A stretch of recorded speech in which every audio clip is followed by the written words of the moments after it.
करीब 70 से 80% महिलाओं को ये पहले से पता चल जाता है कि जो महिला के शरीर से निकला हुआ एग है और जो पुरुषों के जो सेल्स हैं उनका मिलन हो चुका है।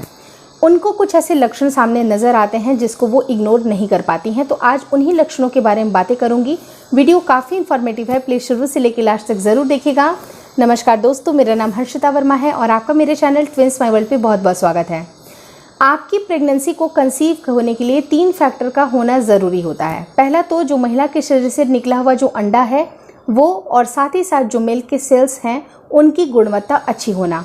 इन दोनों की अगर गुणवत्ता अच्छी है और सही टाइम पे उनका फर्टिलाइजेशन हो रहा है तो फर्टिलाइजेशन के बाद करीब 1 हफ्ते के बाद एक इम्पॉर्टेंट प्रक्रिया होती है जिसे हम लोग कहते हैं इम्प्लांटेशन। यानी कि उन दोनों के मिलन के बाद जो एक नन्हा सा जो भ्रूण तैयार होता है, एक जायगोट तैयार होता है, उसका बच्चेदानी की दीवार पर जब तक चिपकना वहाँ पर पॉसिबल नहीं होता है तब तक आपकी प्रेगनेंसी को कंसीव हुआ नहीं मान सकते हैं। तो ये जब बच्चा चिपकता है यानी कि इम्प्लांटेशन हो जाता है, उसके बाद आपके शरीर में बहुत सारे बदलाव होते हैं।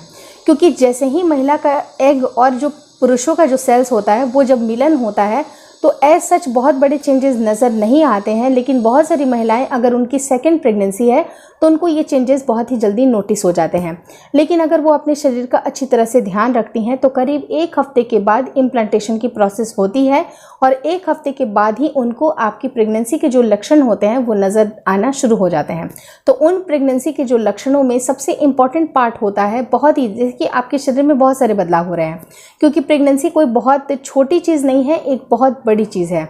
क्योंकि अगर आपके पैर में या शरीर में कहीं भी तकलीफ़ होती है, अगर मान लीजिए कि आपके पैर में तकलीफ़ है, आपको चलने में दिक्कतें हो रही हैं, तो आपको समझ में आ जाता है कि पैर में तकलीफ़ है। लेकिन प्रेगनेंसी एक ऐसी प्रक्रिया है जहाँ पर आप एक बच्चे को जन्म देने वाले होते हैं तो शरीर के पूरे अंगों में कुछ ना कुछ बदलाव आते हैं। लेकिन स्पेसिफिकली अगर मैं पेट की बात करूँ तो पेट में हमें ऐसा कुछ महसूस होता है जिसको इग्नोर कर पाना थोड़ा सा मुश्किल होता है। क्योंकि यही वो लक्षण है जिससे कि 70 से 80% महिलाएं अंदाजे लगाती हैं और उनके अंदाजे कई हद तक सच भी होते हैं। क्योंकि जिनकी सेकंड प्रेगनेंसी है उनको ये सिम्टम काफ़ी बढ़ चढ़ के नज़र आते हैं। तो उन सिम्टम में सबसे पहला सिम्टम नज़र आता है कि महिलाओं को ब्लोटिंग की समस्या होगी।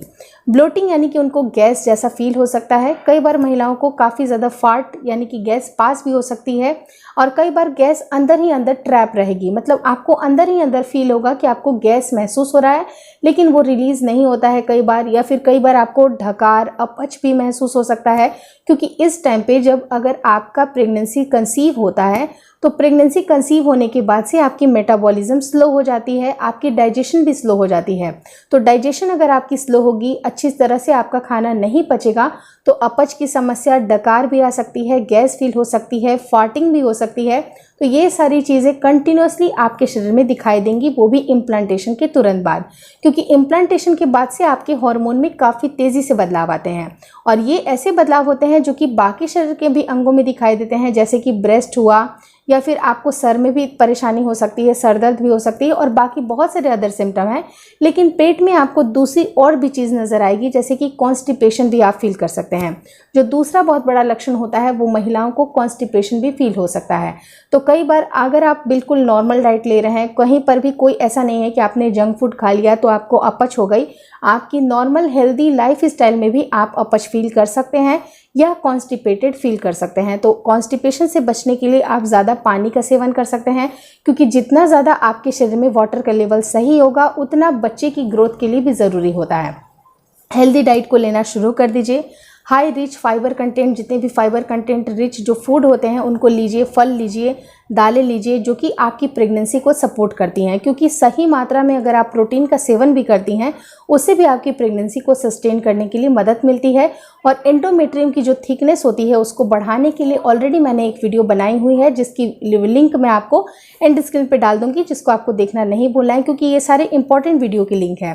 तो ये सारे जो लक्षण होते हैं वो डेफिनेटली महिलाओं को फील होते हैं, जिसको आपको इग्नोर नहीं करना है। लेकिन वहीं पर कुछ ऐसे सिम्टम होते हैं, थर्ड सिम्टम की बात कर रही हूँ, कि महिलाओं को उठते समय, बैठते समय, लेटते समय उनको क्रैम्प जैसा फील हो सकता है। पेट के किसी एक साइड पे होगा, या तो लेफ्ट में होगा या तो राइट में होगा। कोई ज़रूरी नहीं है कि आपको मतलब लेफ्ट में ही हो, कहीं पर भी हो सकता है। क्योंकि एज सुन एज जैसे ही बच्चा चिपकता है वो यूट्रस के किसी भी साइड में चिपक सकता है। तो उस एरिया में हल्का सा खिंचाव, वहाँ के मसल्स हल्के से रिलैक्स होते हैं। तो मसल का जब रिलैक्सेशन होता है तो वहाँ आपको क्रैम्पिंग जैसा महसूस हो सकता है। वहीं पर अगर मैं फोर्थ पॉइंट की बात करूँ तो इसे हम लोग इम्प्लांटेशन क्रैम्प या पेन भी कह सकते हैं। और कुछ महिलाओं को, अगर मैं बात करूँ परसेंटेज की, तो 70 से 80% महिलाओं को इम्प्लांटेशन ब्लीडिंग भी होती है, जैसे कि हल्का 1 से 2 डॉट जो स्पॉटिंग होती है वो ज़रूर नज़र आती है। तो इन सारे लक्षणों को देख के आपको समझ जाना चाहिए कि प्रेगनेंसी शायद कंसीव हो गई है। तो ये सारे प्रेगनेंसी के सिम्टम आपको इग्नोर नहीं करने चाहिए। और भी एज अ रेफरेंस आप मेरी अदर वीडियोस भी देख सकते हैं, जिसमें मैंने करीब 10 ऐसे पॉइंट्स को मैं समराइज़ किया हुआ है कि अगर आपके शरीर में ये सारे बदलाव आते हैं और उनमें से अगर 6 भी आपको सिम्टम नज़र आते हैं तो 109% आपकी प्रेगनेंसी कंसीव हो गई है। और आपकी प्रेगनेंसी जब कंसीव हो जाती है तो आपको टेस्ट किट का भी इस्तेमाल कब करना चाहिए, उसके ऊपर भी सेपरेटली मैंने वीडियो लगाई हुई है। तो एंड स्क्रीन पे दोनों वीडियो की लिंक मैं लगा दूंगी, तो देखना ना भूलिएगा। अगर ये वीडियो अच्छी लगी तो प्लीज़ लाइक कर दीजिएगा, शेयर करिएगा अपने दोस्तों के साथ, और मेरे चैनल को सब्सक्राइब करना ना भूलें। इंस्टाग्राम पे और फेसबुक के पेज को लाइक करना ना भूलें। Thank you so much for watching twins my world.